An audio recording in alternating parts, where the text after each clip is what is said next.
नमस्कार दोस्तों, चलिए बढ़ते हैं इस कहानी के अगले भाग की तरफ। माफ़ी चाहती हूँ, वीडियो आने में थोड़ी देरी हो गई। तबीयत ना सही होने के कारण वीडियो बनाने में बहुत ज़्यादा समय लग गया। चलिए बढ़ते हैं इस कहानी के अगले भाग की तरफ। नीति ने उसका माथा चूमा और उसे गुड नाइट बोलकर खुद भी सो गई। इधर वीरेन फ़ोन हाथ में लिए नीति के बारे में सोचकर मुस्कुराते हुए बोला, कितनी झल्ली हो यार तुम, इतनी बड़ी हो गई और अभी भी बच्चों की तरह बारिश में भीगती हो। और एक मैं हूँ जिसे बारिश बिल्कुल नहीं पसंद। वीरेन के कानों में नीति की आवाज़ ही गूंज रही है।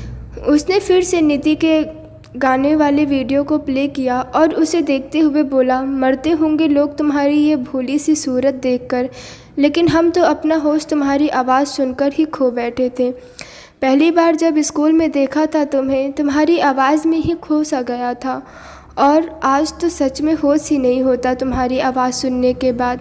वीरेन ने अपने सिर पर टपली मारते हुए कहा, बस करो रोमियो और काम पर ध्यान दे, कल हार्ट सर्जरी करनी है तुझे। फोकस वीरेन, फोकस, किसी की जान के साथ रिस्क नहीं लेना है। वीरेन ने लंबी सांस ली और वापस अपने लैपटॉप पर ध्यान देने लगा। कुछ देर बाद वह भी नींद के आगोश में चला गया। अगले दिन सहगल मेंशन में बहुत ही हलचल सी मची हुई थी। सुषमा जी तो जैसे फिरकिरी की तरह यहाँ से वहाँ घूमने में लगी हुई थी। आज वो इतना खुश थीं कि उनके पैर ज़मीन पर ही नहीं टिक रहे थे। बिजली सी फुर्ती सी उन्होंने फटाफट सबके लिए नाश्ता तैयार कर दिया। दीप जॉगिंग से वापस आया तो सुषमा जी को इतना एक्साइटेड देखकर बोला, मॉम क्या हुआ आज आपको, आप इतनी जल्दी जल्दी सारा काम निपटा रही हैं, कोई आने वाला है क्या? सुषमा जी ने उसे कहा, कोई नहीं आने वाला, बल्कि हम जाने वाले हैं। तो जा जल्दी से नहा धोकर तैयार हो जा। दीप हैरानी से बोला, लेकिन हम कहाँ जा रहे हैं मॉम? सुषमा जी कुछ बोल पाती उससे पहले वीरेन भी अपने कमरे से तैयार होकर बाहर निकला। उसे भी कुछ अलग ही महसूस हो रहा था। वह सुषमा जी से कहने लगा, मॉम आज कुछ है क्या घर में? सुषमा जी ने उसे बताने को हुई कि तभी उसका फ़ोन बजने लगा और वह बिना उनकी बात सुने फ़ोन पर बिजी हो गया। सुषमा जी ने दीप को दोबारा बोला फ्रेशन अप होने को, और दीप अपने कमरे में चला गया। कुछ देर बाद सभी एक साथ नाश्ता करने बैठे तो रणधीर जी ने पूछा, सारी तैयारियां हो गई सुषमा जी? वीरेन जूस पीते हुए बोला, कैसी तैयारी डैड? दीप भी हैरानी से बोला, आज क्या है घर में? सुषमा तो मुझे तो कुछ समझ ही नहीं आ रहा। सुषमा जी जैसे ही कुछ बोलने को हुई, एक बार फिर वीरेन का फ़ोन बजने लगा। सुषमा जी, क्या है वीरेन ये? आज कुछ ज़्यादा ही कॉल नहीं आ रही तुझे? वीरेन, मॉम एक इम्पॉर्टेंट केस है आज, बस उसी सिलसिले में कॉल आ रही है। रणधीर जी, ओके ओके, अच्छे से नाश्ता कर लो बेटा, इतनी भी जल्दी क्या है? वीरेन, मुझे जल्दी से हॉस्पिटल पहुंचना है डैड। वीरेन ने जल्दी से नाश्ता किया और सबको बाय बोलकर जाने लगा। तो सुषमा जी ने उसे आवाज़ देते हुए कहा, बेटा पहले मेरी बात तो सुनता जा। मॉम अभी इमरजेंसी है, मैं शाम को घर आकर आपसे बात करूँगा। Sorry mom. वीरेन ने अपना बैग उठाया और हॉस्पिटल के लिए निकल गया। सुषमा जी अपने सिर पर हाथ रखकर बोली बात भी नहीं सुनी और चला भी गया। तेनू वे कित्थे जाना है, तन दस दे मैनू। सुषमा जी दीप की ओर चिड़चिड़ाते हुए देखकर बोली। दीप उन्हें शांत कराते हुए बोला, मैं कहीं नहीं जा रहा मॉम, आप शांत हो जाइए। भाई बिजी हैं, आप मुझे बोलिए क्या काम है, मैं करता हूँ। रणधीर जी ने भी सुषमा जी को गुस्सा न करने का कहा। उन्होंने दीप को सारी बातें बताई, जिसे सुनकर दीप बहुत खुश हो गया। सुषमा जी तैयार होकर अपने कमरे से बाहर आई और बाहर आकर ले जाने के सारे सामान को जांच करने लगी।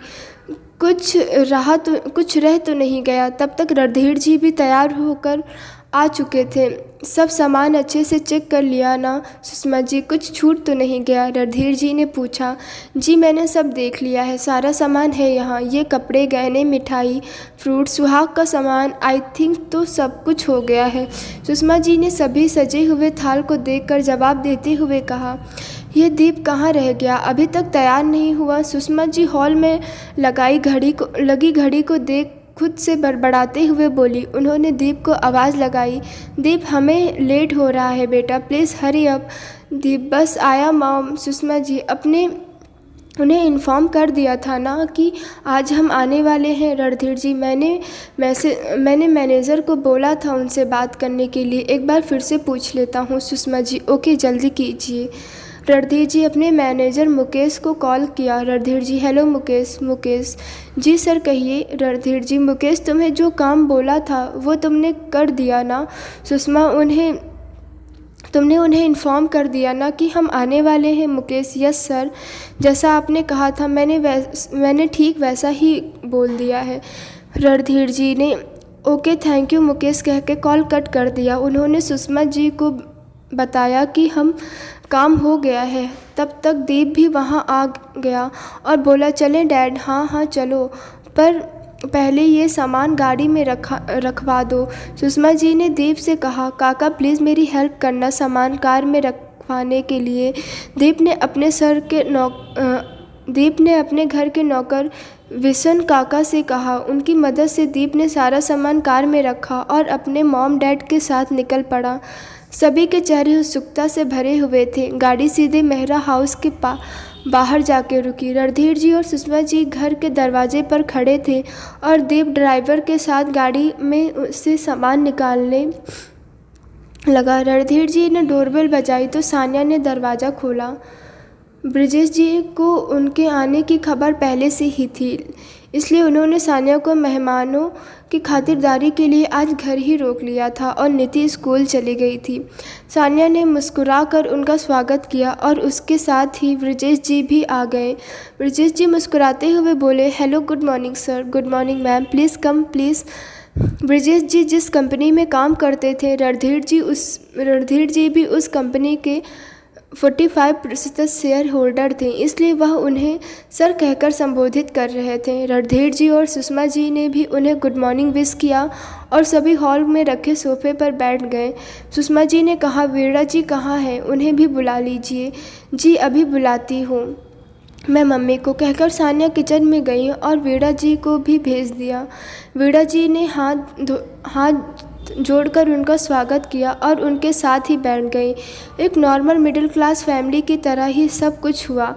सानिया उनके लिए जलपान की व्यवस्था करने में व्यस्त थी। तब तक दीप भी सारा सामान लेकर अंदर आ गया था। दीप ने अंदर आकर ब्रिजेश जी और वीणा जी से नमस्ते कहा। ये हमारा बेटा है दीप, ये हमारा छोटा बेटा है दीप, और बड़े बेटे को शायद आप जानते ही होंगे, डॉक्टर वीरेंद्र सहगल। रणधीर जी ने दीप का परिचय देते हुए कहा। ब्रिजेश जी ने मुस्कुराते हुए कहा, उन्हें कौन नहीं जानता सर, उन्होंने तो हमारे दिल्ली का नाम पूरे वर्ल्ड में फेमस किया हुआ है, बेस्ट हार्ट सर्जन जो ठहरे। वीरेन की तारीफ सुनकर रणधीर जी का दिल गर्व से भर गया। रणधीर जी सानिया एक ट्रे में सबके लिए कॉफ़ी लेकर जब बाहर आई तो उसकी नज़र सामने बैठे दीप पर पड़ी। दीप को देखकर सानिया के मुंह से जोर से निकल पड़ा, तुम। उसके बोलते ही दीप को भी नज़र उस पर पड़ी। सानिया गुर्राते हुए बोली, तुम यहाँ बिन बुलाए मेहमान बनकर क्यों चले आए? मेरी एमडी की कसम, बेशर्मी की भी हद होती है। स्कूल में दी से ऐसी बात करने के बाद भी तुम्हें इतनी हिम्मत बची कि तुम घर तक आ गए। सानिया का टेप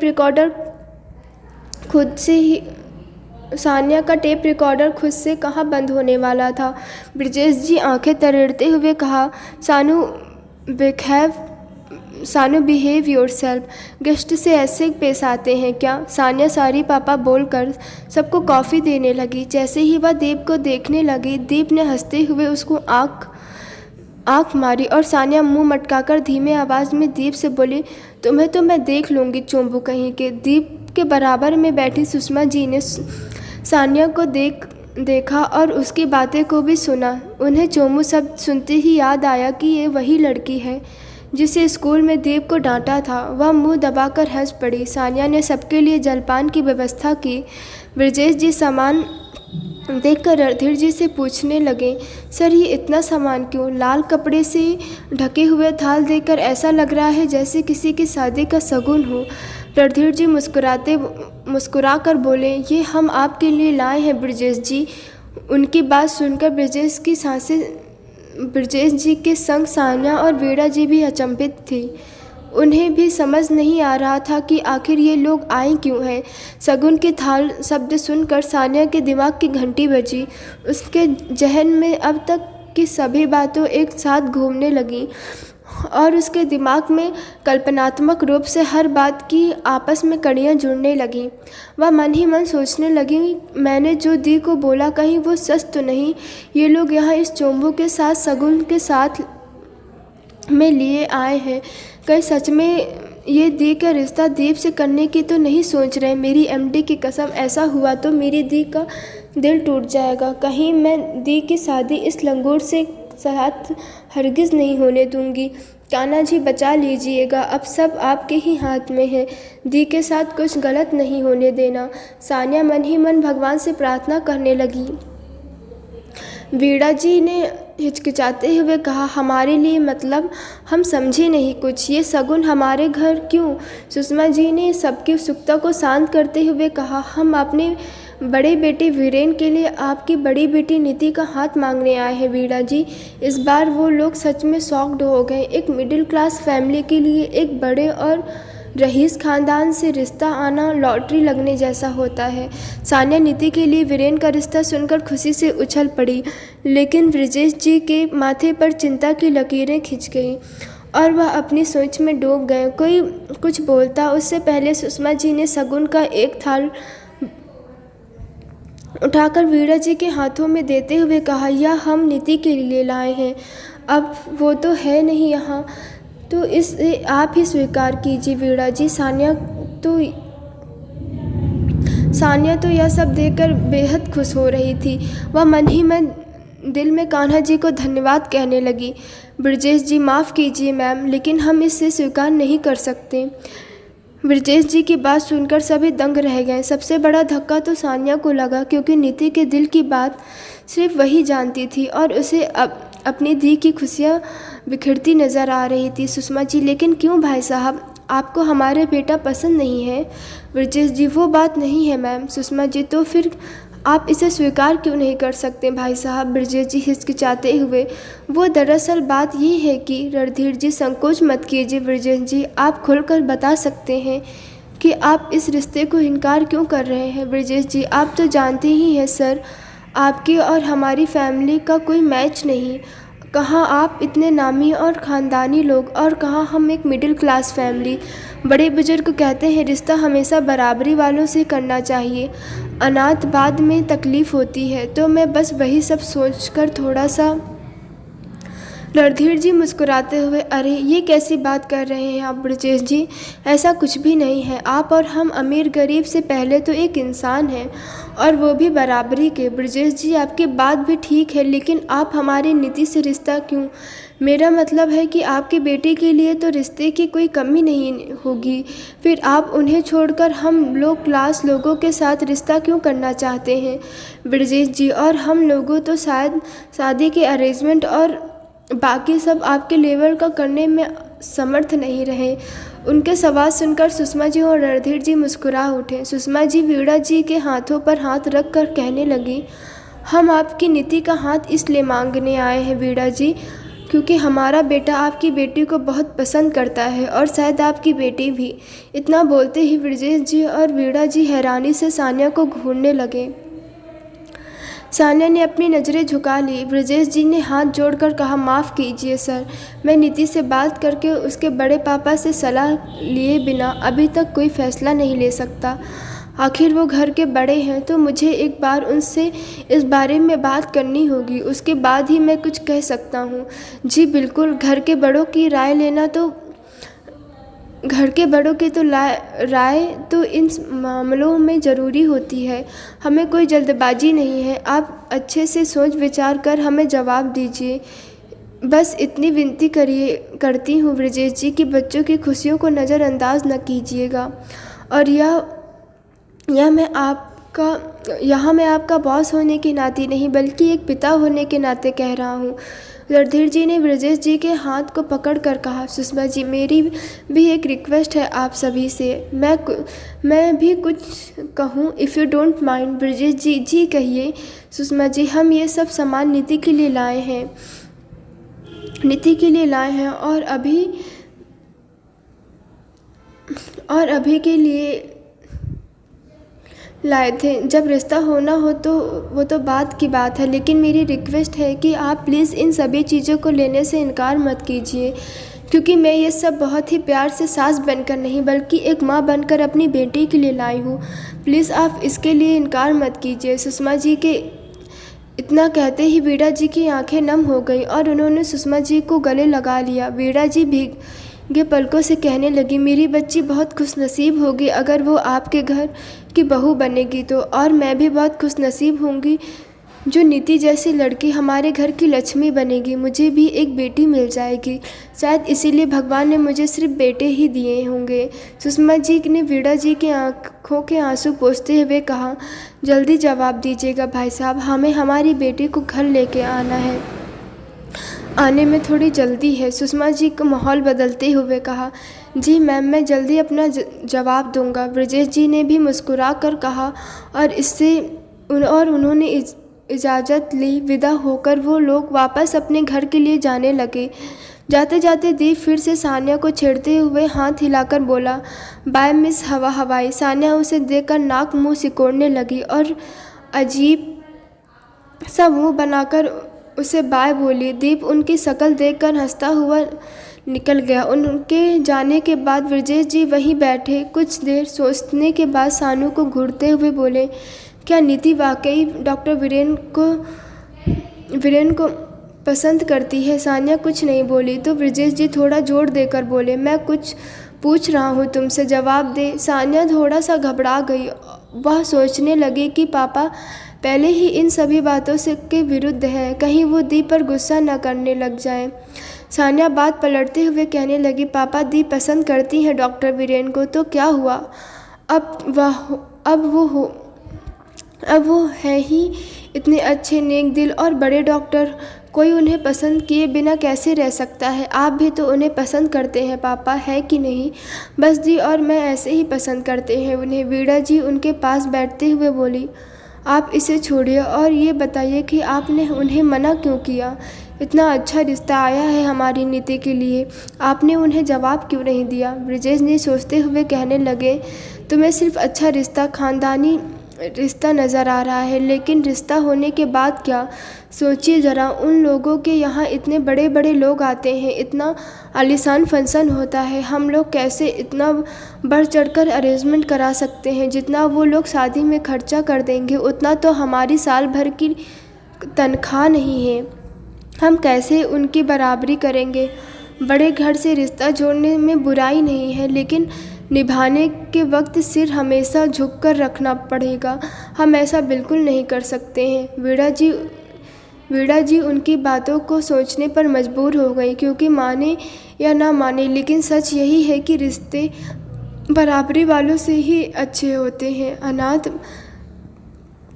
बाहरी चकाचौंध में रिश्ते पिसते देर नहीं लगती। ब्रजेश जी ने अपने बड़े भाई सत्यप्रकाश मेहरा के पास कॉल किया, जो अपने पुश्तैनी गांव उदयपुर में सपरिवार रहते हैं। गांव में ही नीति के दादी और दादू रहते हैं। ब्रजेश जी फ़ोन उठाते हैं, प्रणाम बड़े भैया। सत्यप्रकाश जी, खुश रहो बिज्जू, कैसा है तू, और हमारी लाडो कैसी हैं, और बाकी सब? ब्रजेश जी, जब सब कुशल मंगल है भैया, आपकी लाडो के लिए एक रिश्ता आया है भैया।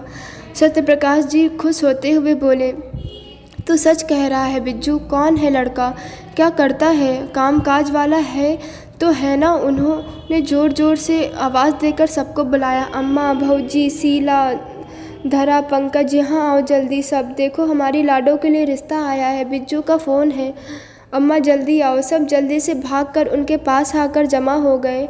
उन्होंने फ़ोन स्पीकर पर किया और कहा, ले सब आ गए बिज्जू, अब बता सबको कौन है लड़का, कैसा है, क्या करता है?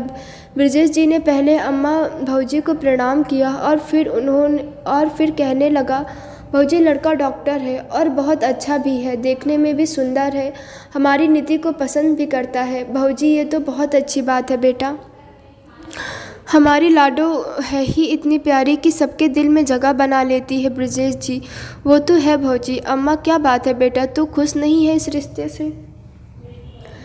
सभी एक दूसरे को देखने लगे। ब्रजेश जी, मैं थोड़ा उलझन में हूँ अम्मा, समझ नहीं आ रहा क्या करूँ, इसलिए ही कॉल किया आपको, ताकि सबकी सलाह राय ले सकूँ। भौजी, हाँ तो बोल ना बेटा, क्या हुआ, कैसी उलझन। ब्रजेश जी, वो लोग बहुत ऊंचे ख़ानदान से हैं भौजी, हमारी हैसियत तो उनके आसपास की भी नहीं है। डॉक्टर वीरेंद्र सहगल, आप सबने नाम तो सुना होगा ना उनका। सब मुस्कुराते हुए वीरेन के बारे में सब फुसफुसाते हुए वीरेन के बारे में याद करने लगे। धरा, डॉक्टर वीरेन, ये तो वही ना चाचा जी जिन्हें अभी बेस्ट डॉक्टर का अवार्ड मिला है। ब्रजेश जी, हाँ बेटा, वही डॉक्टर। आज उनकी मम्मी पापा आए थे घर रिश्ता लेकर। धरा, वाह, वो लोग बहुत रिच हैं सच में। ब्रजेश जी, सही कहा बेटा, वो लोग बहुत पैसे वाले हैं। और आप ही कहते हैं ना भाऊजी, रिश्ता बराबर वालों से ही होता है, अच्छा नहीं, बराबर वालों में ही अच्छा, नहीं तो सब राम भरोसे होता है। भौजी, बात तो तेरी सही है बेटा। अम्मा, लेकिन ये भी तो सोच, वो छोरा हमारी लाडो को पसंद करता है, इससे ज़्यादा और क्या चाहिए हमें। ब्रजेश जी, रिश्ता सिर्फ उससे लड़के से नहीं है अम्मा, पूरे परिवार से जुड़ेगा, तो हमें सब सोच समझ कर करना चाहिए ना। सत्यप्रकाश जी, मैं तो कहता हूँ हाँ कर दे। मैंने बहुत सुना है उन लोगों के बारे में, सुना है बहुत अच्छे लोग हैं, हमारी लाडो खुश रहेगी वहाँ। अम्मा, सत्तू सही कह रहा है बेटा। ब्रजेश जी, लेकिन अम्मा लेकिन क्या बेटा, बाकी सब तो छोड़, सबसे बड़ी बात हमारी लाडो क्या चाहती है ये बता। ब्रजेश जी, उससे बात ना की अम्मा इस बारे में, अभी वो स्कूल में है। शीला जी, अम्मा बिल्कुल सही कह रही हैं। देवर जी, नीति क्या चाहती है वो जानना सबसे ज़रूरी है। अगर वह रिश्ता से खुश है तो सब ठीक ही होगा। ठीक है भाभी जी, मैं बात करता हूँ उससे, आएगी तो। इतना कहकर ब्रजेश जी ने उन्हें प्रणाम कह कॉल कट कर दिया। वीणा जी ने पूछा, क्या कहा अम्मा और भौजी ने, रिश्ता करना है चाहिए या नहीं, उन्होंने क्या फ़ैसला अभी नीति पर छोड़ा है, लेकिन उन सब ने तो हाँ कर दिया। ब्रजेश जी ने उन्हें सारी बातें बताईं। एक तरफ नीति के मम्मी पापा उनके जवाब का इंतज़ार कर रहे थे, वहीं सुषमा जी भी टेंशन बढ़ती हुई थी। वह गाड़ी में बैठे सोचते हुए बोली, आपको क्या लगता है वो लोग मान जाएंगे। रणधीर जी भी इस बात से थोड़ा चिंतित थे। वह कहने लगे, अब तो सब कान्हा जी पर ही निर्भर है सुषमा जी, देखते हैं इन बच्चों की किस्मत में क्या लिखा है। दीप माहौल को हल्का करते हुए कहने लगा, मॉम डैड, आप लोग क्यों इतना टेंशन ले रहे हैं, देखना सब अच्छा होगा। कान्हा जी ने इन्हें मिलवाया है तो कुछ सोच कर मिलवाया होगा ना, यूँ ही तो कोई किसी की लाइफ में नहीं आता। मेरी भाभी तो यही बनेगी, देखना आप। दीप की बातें सुनकर कुछ पल के लिए ही सही, लेकिन उनके दिल को ठंडक दिला दी थी। स्कूल के बाद नितिन भी अपने घर पहुंची। उसे देखकर वीणा जी ने कहा, आ गई तू, जाकर हाथ मुंह धो ले। नितिन को इतना कहकर वह अपने कमरे में चली गई और ब्रजेश जी को नीति के आने के बारे में भी बता दिया। वह सीधे कमरे में गई और जब चेंज करके बेड पर बैठी तो उसकी नज़र सान्या पर पड़ी। दोस्तों, क्या नीति की शादी वीरेंद्र से होगी? देखते हैं इस कहानी के अगले भाग में। तब तक के लिए नमस्कार और प्लीज़ आप हमारा चैनल सब्सक्राइब कर दीजिएगा।